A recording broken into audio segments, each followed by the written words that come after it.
तर म्हणजे जर तुम्ही ऑप्शन ट्रेडिंग करताय आणि कंटिन्युअसली ऑप्शन ट्रेडिंग मध्ये तुमचा लॉस होतोय ना, तर आज मी तुम्हाला जे 2 नियम सांगतो ते फॉलो करा, 100% तुमचा फायदा होणार म्हणजे होणारच. तर सिम्पली मार्केटमध्ये जेव्हा तुम्ही ट्रेड करताना अशा वेळेस तुम्हाला काय करायचं असतं, तर तुमचा पहिल्यांदा लिमिट युअर लॉसेस म्हणजे तुमचा लॉस लिमिट करून घ्यायचा असतो. तुम्हाला ठरवून घ्यायचं असतं की आज मी किती लॉस करणार. सिम्पली समजा तुम्ही मार्केटमध्ये रिस्क ठरवली आहे की दिवसाला तुम्ही 500 रुपये लॉस करणार, तर अशा वेळेस मार्केटमध्ये जेव्हा तुमचा हा 500 रुपये लॉस होईल ना, अशा वेळेस तुम्हाला तो डेज पूर्णपणे क्लोज करायचा असतो. याने काय होतं की याने तुमचा लॉस हा 500 रुपये हा लिमिटमध्ये राहतो आणि लिमिटमध्ये राहिल्यानंतर तुमची कॅपिटल ही सेव्ह होत असते.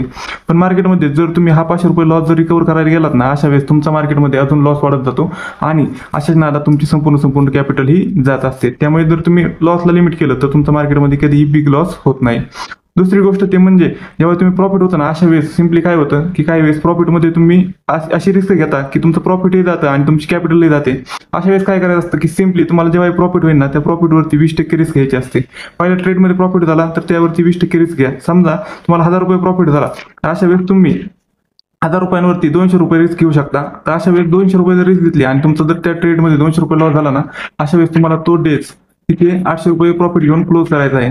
पण सिम्पली जर तुम्हाला 1000 रुपयांवरती 20% रिस्क घेऊन जर अजून प्रॉफिट झालं, तर तुम्हाला 1400 रुपये समजा प्रॉफिट झालं, तर त्यावरती अजून 20% रिस्क घ्यायची आणि तो ट्रेड करत जायचं. अशा वेळेस जेव्हा तुम्हाला जिथे लॉस होईल तिथे तुमचा डेज क्लोज करायचा. सिम्पली तुम्ही कधी प्रॉफिट मधून लॉस मध्ये जाणार नाही. हे 2 नियम फॉलो करा, 100% तुम्हाला फायदा होणार म्हणजे होणार.